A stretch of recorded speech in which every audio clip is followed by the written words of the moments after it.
Hello students, मेरा नाम है अरुण शर्मा और आप सभी का अरुण कोचिंग क्लासेस में बहुत बहुत स्वागत है। आज मैं आपको advantages of double entry system के बारे में बताने जा रहा हूँ कि डबल एंट्री सिस्टम के क्या क्या फायदे हैं। सो आइए स्टार्ट करते हैं। Complete record of transactions. So all types of accounts are shown in the books of accounts on the basis of related rules.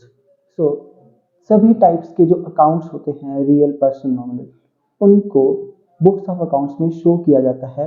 जो भी रूल्स हैं रियल, पर्सनल, नॉमिनल के, उसके बेस के ऊपर। So it is called a complete system, इसलिए इसको complete system बोला गया है। And helps to read the transactions in future easily, और हम फ्यूचर में जो है इजिली ट्रांजैक्शंस को रीड भी कर सकते हैं इसके थ्रू। नेक्स्ट है scientific system. In double entry system, there are principles and rules of recording the transactions. So that is why it is treated as scientific system. So जो double entry system है उसको scientific system बोला गया है क्योंकि इसमें transactions को record करने के कुछ रूल्स हैं, कुछ प्रिंसिपल्स हैं, इसलिए इसे साइंटिफिक सिस्टम कहा गया है। Information about different accounts, all types of accounts, real, personal, nominal, are maintained in the ledger under this system. So जितने भी टाइप के अकाउंट्स हैं उसको लेजर में मेंटेन किया जाता है सिस्टम के under. thus we can obtain informations relating to any type of account at any time such as capital, cash, purchases, sales, etc. so we can obtain, so हम information को obtain कर सकते हैं चाहे वो किसी भी टाइप के अकाउंट से रिलेटेड क्यों ना हो, किसी भी टाइम पे, चाहे वो कैपिटल से रिलेटेड हो, कैश से रिलेटेड हो, परचेज से रिलेटेड हो, सेल से रिलेटेड हो, या कोई और भी अकाउंट है उससे रिलेटेड इंफॉर्मेशन को ऑब्टेन कर सकते हैं क्योंकि इसमें डिफरेंट टाइप्स ऑफ अकाउंट्स को मेंटेन किया जाता है लेजर सिस्टम, लेजर के अंदर। सो इंफॉर्मेशन, नेक्स्ट है information about financial position. Under this system of accountancy, annual balance sheet is prepared which provides information about the financial position of the business. It also presents the assets and liability of the business. So इस system, इस accountancy system के अंदर balance sheet बनाई जाती है 31 मार्च को, साल के एंड में जो है 31 मार्च को बैलेंस शीट प्रिपेयर की जाती है जिससे बिजनेस की फाइनेंशियल पोजीशन का हमको पता चलता है। और बैलेंस शीट जो है हमको बताती है कि कितनी बिजनेस की एसेट्स है और कितनी लायबिलिटीज हैं। Facility of adjustments. This system of accountancy also makes adjustments related to unearned incomes, outstanding expenses, etc. at the end of the year, which helps to ascertain the net profit or loss and actual financial position of the business. So ये जो accountancy का ये जो system है इसके through हम unearned income और outstanding expenses जैसे adjustments को कर सकते हैं। हर साल के एंड में जो है वो 31 मार्च को प्रॉफिट एंड लॉस अकाउंट को बनाया जाता है और ऐसा कोई एक्सपेंस जो हमने अभी तक पे नहीं किया है, जो आउटस्टैंडिंग है, और ऐसी कोई इनकम जो अभी तक हमने कमाई नहीं है, अनअर्न्ड इनकम है, तो ऐसे ऐसे आइटम से रिलेटेड जो है एडजस्टमेंट्स को हम कर सकते हैं इस डबल एंट्री सिस्टम के थ्रू, जिससे जो है हम एक्यूरेट प्रॉफिट और लॉस को फाइंड आउट कर सकते हैं। हमको एक्चुअल फाइनेंशियल पोजीशन का भी पता चलता है बिजनेस की, और वो पता चलता है डबल एंट्री सिस्टम के थ्रू। तो फैसिलिटी ऑफ एडजस्टमेंट्स, ये हमको फैसिलिटी इसमें मिलती है। नेक्स्ट है less chances of fraud and mistakes. Each transaction is recorded on two sides. So इस सिस्टम के अंडर क्या होता है कि जो ट्रांजैक्शंस को रिकॉर्ड किया जाता है वो टू साइड्स में रिकॉर्ड किया जाता है। तो बोलने का मतलब ये है कि अगर एक अकाउंट डेबिट होता है तो दूसरा अकाउंट क्या होता है, क्रेडिट होता है। So there is less chances of fraud. So इसलिए फ्रॉड के, मिस एप्रोप्रिएशन के या मिस्टेक के, गलती होने के कम चांसेस होते हैं। और if there is any fraud, अगर कोई मिस्टेक, गलती या कोई फ्रॉड हो भी जाता है सो हम उसको इजीली डिटेक्ट कर सकते हैं। नेक्स्ट है check of arithmetical accuracy. So under double entry system, each transaction is recorded on two sides, debit and credit side. So by preparing trial balance, तो ट्रायल बैलेंस के थ्रू हम arithmetical accuracy check कर सकते हैं accounts की। जो हमने accounts बनाए हैं कि जो हमने मैथ, जोड़ना, घटाना, जमा, जो भी हमने प्लस और माइनस किया है, जो भी डेबिट और क्रेडिट किया है वो ठीक है या नहीं है। तो इसके लिए हम जो है वो ट्रायल बैलेंस को बनाएंगे अर्थमेटिकल एक्यूरेसी फाइंड आउट करने के लिए अकाउंट्स की। नेक्स्ट है comparative study is possible in this system the amounts of various accounts of current year के जो वेरियस अकाउंट्स हैं उनके जो अमाउंट है उनको हम कंपेयर कर सकते हैं विद दोज प्रीवियस ईयर, पिछले सालों के जो अकाउंट्स हैं उनके साथ। So rate of progress of a business can be measured with the help of final accounts. तो फाइनल अकाउंट्स की हेल्प से हम बिजनेस की जो प्रोग्रेस रेट है उसको इजीली जो है वो मेजर कर सकते हैं कि करंट ईयर में हमने यानी कि प्रेजेंट ईयर में हमने कितना प्रॉफिट कमाया है और पिछले साल प्रीवियस ईयर में हमने कितना प्रॉफिट कमाया था, प्रीवियस ईयर में हमने कितना प्रॉफिट कमाया था। तो हम इजीली देख सकते हैं कि हमारा जो बिजनेस है वो ग्रो कर रहा है या नहीं कर रहा है।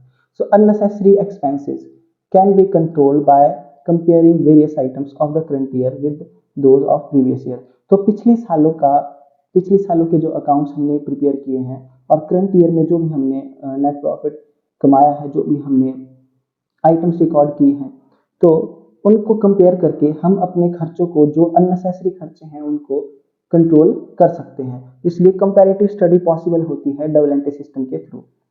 नेक्स्ट है preparation of final accounts. Another advantages of double entry system of accountancy is that at the end of every year trading and profit loss account or statement of profit loss account in case of company and balance sheet are prepared. So हर साल के and में यानी कि 31 मार्च को trading and profit loss account और balance sheet को बनाया जाता है।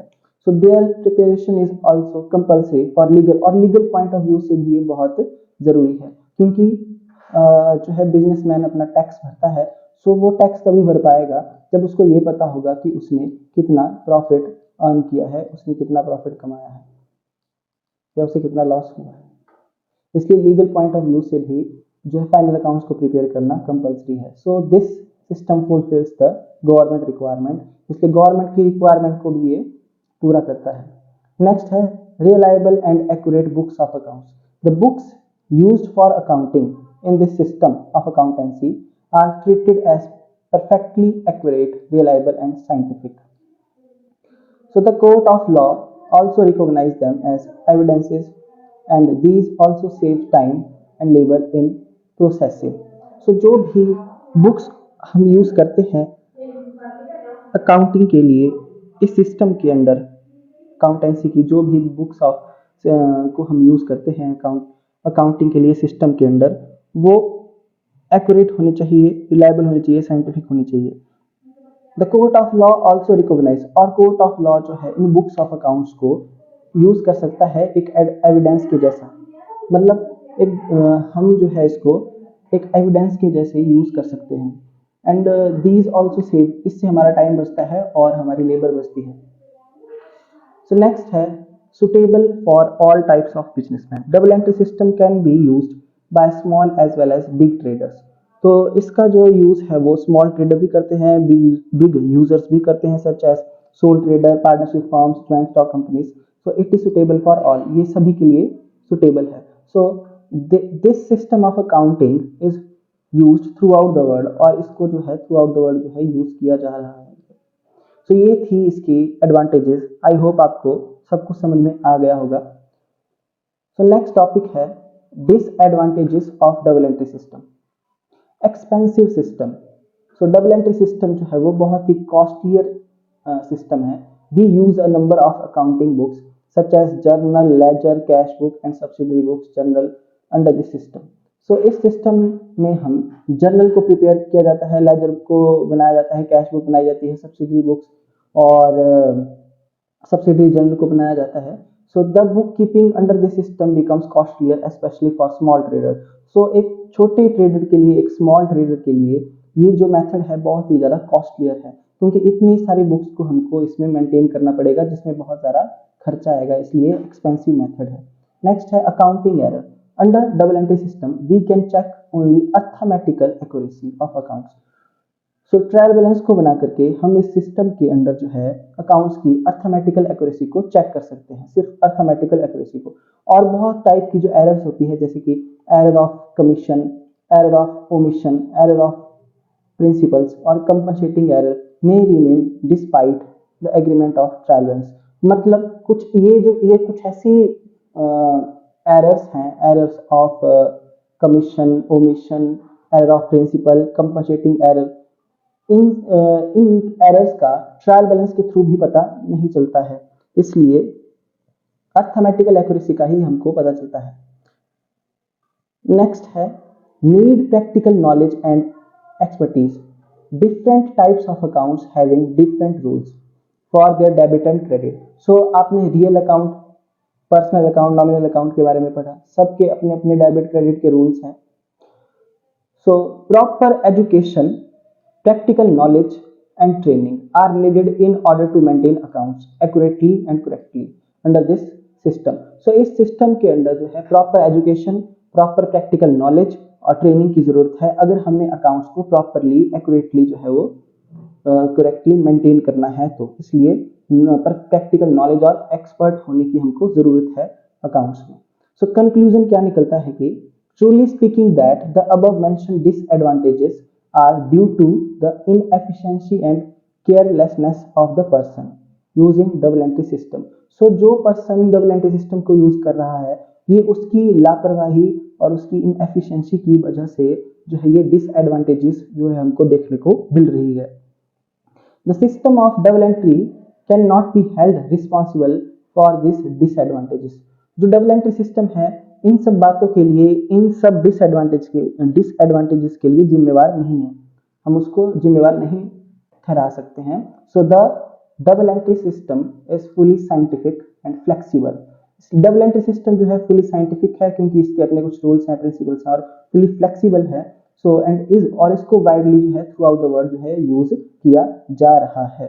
सो स्टूडेंट्स, ये थी एडवांटेजेस और डिसएडवांटेजेस। आई होप आपको समझ में आ गई होगी।